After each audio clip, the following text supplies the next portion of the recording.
She stumbled on a perfectly flat stretch of sidewalk. One moment Elizabeth was walking to lunch, her mind pleasantly adrift. The next, she was captivated by a cascade of blush pink flowers in the artfully arranged window of a flower shop, and then she was falling. The city air rushed past her in a bewildering swoop. The impact with the concrete was sharp and unforgiving. Her sheer stockings tore instantly, revealing knees scraped raw and angry against the gritty pavement. The heels of her hands burned with a fierce stinging pain, as if someone had rubbed salt into the fresh wounds. Tears welled in her eyes, hot and sudden. They weren't from the physical shock, but from the sting of a different kind of pain. People flowed around her like a river around a stone, their faces averted, their gaits uninterrupted. No one stopped. No one asked if she was all right. But the cruelest blow was the sound that cut through the urban hum, the loud, unrestrained laughter of her own husband. Mark didn't move to help. He didn't offer a hand. He just stood there, watching her, a wide grin on his face, as if her fall were the punchline to a joke only he had heard.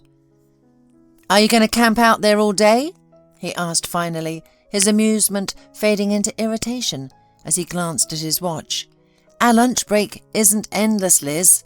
I plan on actually eating. If you're comfortable on the ground, I can go ahead. You can just stay." She said nothing.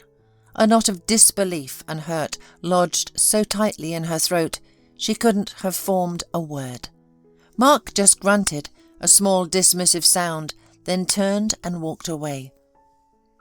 Only after he was gone did Elizabeth manage to push herself up, her movements stiff and clumsy. The desire for food was now secondary to the urgent need to clean her wounds. She limped toward the little bistro where they always had lunch. He was already there, having claimed her favourite table by the window. He sat scanning the menu as if nothing had happened. When she walked in, he looked up and gave her a little wave, a gesture of such baffling normalcy it made her stomach churn. Elizabeth pretended not to see him. She walked straight past his table to the quiet refuge of the women's restroom. There, under the harsh fluorescent lights, she dabbed at her bleeding knees with damp paper towels, each touch a fresh reminder of his cruelty. Composing herself, she walked back into the main dining area and chose a small solitary table in the far corner. As she ate her salad, she built a wall in her mind, focusing on the crunch of the lettuce and the taste of the vinaigrette, refusing to let her thoughts stray. When she finished, she left without a word or even a glance in his direction and walked back to the office. They worked for the same marketing firm in different departments. The fluorescent hum of the office seemed to amplify the buzzing in her own mind. It had all started 6 months ago, when she'd been made senior project manager. It was a promotion Mark had also been vying for, and ever since she'd gotten it, the man she married seemed to have been replaced by a bitter, resentful stranger. He had become a constant source of toxic commentary. He criticised everything from the way she ran her team to the clothes she wore at work. At home, his voice would often rise to a shout over the smallest things. The worst were his insinuations, the ugly whispered suggestions that her promotion hadn't been earned, but had been a special favour from her boss. "How dare you even think that, let alone say it?" she asked him once, her heart breaking. "Mark, I'm your wife. I'm the mother of your children." "Oh, God," she'd pleaded another time, stunned by the venom in his eyes. "Has your envy blinded you completely?" She was bewildered by the transformation and utterly lost as to how to fix it. There were moments she was ready to pack a bag for herself and the girls and just walk away. But Mark had a keen, almost predatory sense of her emotional state. Just when she'd reach her breaking point, he would retreat. He'd apologise, his face a mask of shame, and swear it would never happen again. And for a while it wouldn't. But then a director would praise her work in a company-wide email and the cycle would begin anew. "He's just having a crisis, honey. It'll pass. Be patient." Her mother's well-meaning advice echoed in her memory. She could almost feel her mother's hand patting her own, a gesture meant to soothe the pain it couldn't possibly comprehend. "A crisis, Mum? Or is he just angry that my salary is higher now than his?" She'd lamented on their last call. "Before, when I was on maternity leave, he was the sole provider and everything was fine." "Darling, these things happen. You don't throw away such a good relationship over a rough patch." A good relationship. Elizabeth stared blankly at her computer screen, the question hanging in the air around her. Was that what this was? Was that what it had ever been? The honest answer, forming slowly in her heart, was no, it had never been truly good. Except perhaps for that first year. They were fresh out of college then, taking their first tentative steps into adulthood. They had a tiny rented apartment, barely their paychecks and enormous dreams they shared like a secret. The Mark she'd loved then was a different person entirely. Joyful, optimistic, a man who believed in the good of the world and their place in it. Then she got pregnant with Sarah. Life became hard. He threw himself into his work, a frantic energy about him, trying to provide for their growing family. The endless hours, the constant stress, and the weight of responsibility began to curdle his easygoing nature. Elizabeth, in turn, tried to shield him from every other burden. She took on the baby, the cooking, the cleaning, the entire landscape of their domestic life. She had even taken on freelance work at night, writing term papers for college students after putting their daughter to bed. She remembered moving into the spare room with the baby, just so Mark could get a full night's sleep. She had paced the floor for hours with a crying infant in her arms, her own body humming with exhaustion, all so her husband could rest. A few years later, a small inheritance from a distant relative allowed them to buy a condo. 2 bedrooms, their own space. It felt like a miracle. Elizabeth briefly went back to work, where she was welcomed with open arms. Her old boss was heartbroken when, a year later, she left again for her second maternity leave. "Mark," she had said to him one evening, scrolling through job postings, "my old company has an opening. It's a perfect fit for you and it pays much more than your current job." To her surprise, he listened and got the position. And so Elizabeth had their second daughter, Emily, and drowned once more in the world of motherhood and household management. This time, money wasn't tight, but Mark had remained a man perpetually dissatisfied.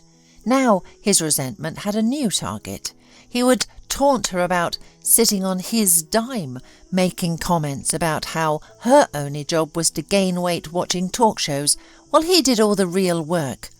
They fought, of course. Elizabeth had never been the type to suffer such unjust accusations in silence. But in these arguments, her opinion, her reality, held no value for Mark. His words weren't meant for debate. They were a pressure valve for the rage he carried inside him. He'd admitted as much one night, in the middle of a particularly vicious tirade. "Who else am I supposed to vent to?" he'd demanded, his face inches from hers. "My boss, my friends, my mother. You're my wife, Liz. You're supposed to be my safe place to land, to handle my stress. I provide for you and the girls. I think I've earned the right to unwind in my own home, even if you don't like the way I do it." Once she had left, unable to bear it any longer.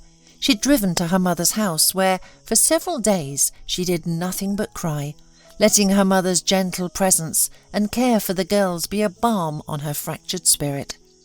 They stayed for nearly a month. Then one afternoon, Mark appeared on the doorstep. He had called dozens of times, but she never answered. So he had come. He stood there holding a bouquet of stargazer lilies, her favourite. And shopping bags filled with new toys for Sarah and Emily. He spoke of his regret with tears streaming down his face, his voice thick with a sorrow that seemed, at that moment, entirely real. And she forgave him. She did it because her mother, hoping for peace, urged her to. She did it because her daughters, squealing with delight, clung to their father's legs as if he were a long-lost hero. But mostly, she did it because, against all logic, she chose to believe him. For a while, the peace held. Mark was gentle, attentive. Elizabeth allowed herself to believe that they had finally turned a corner.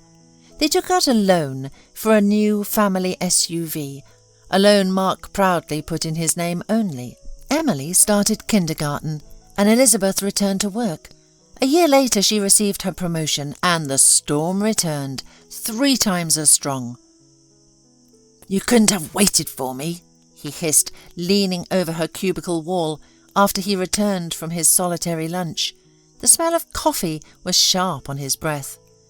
"What was that circus you pulled today? We'll be talking about this at home." Elizabeth didn't turn around, her eyes fixed on the spreadsheet on the screen. She kept typing, but the rhythm of the clicking keys was a counterpoint to the new steady rhythm of a thought that had just begun to form in her mind. It was a clear, quiet, and terrifyingly simple idea, and it took root instantly. She left the office an hour before him.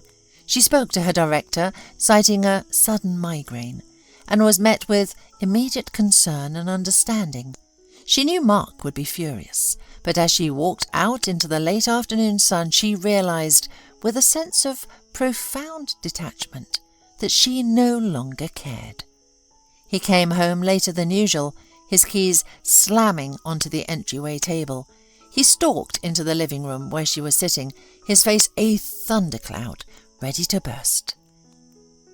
"How am I supposed to interpret that today, Liz? I'm waiting for you by the elevators like an idiot, and security tells me you've already gone. Was it so hard to send me a text?" She looked up from her book. "I felt sick, so I asked to leave early," she said, her voice even. "Or, in your opinion, I should have endured a migraine for your convenience?" Something in her tone, a lack of fear he wasn't accustomed to, seemed to catch him off guard. He stared at her for a moment, searching her face for the usual signs of distress, but found none. His angry momentum faltered. "Fine, whatever," he said, his voice calmer now. "Is dinner ready? I'm starving, and I'm sure the girls are too." "The girls are spending the night at my mum's," she said, closing her book. "And there is no dinner. I haven't cooked." And then he broke. He roared, his voice echoing in the small space. He waved his arms, kicked over a dining chair with a loud clatter, and swiped the decorative pillows from the sofa onto the floor. Elizabeth watched the entire performance with a strange, unnerving calm.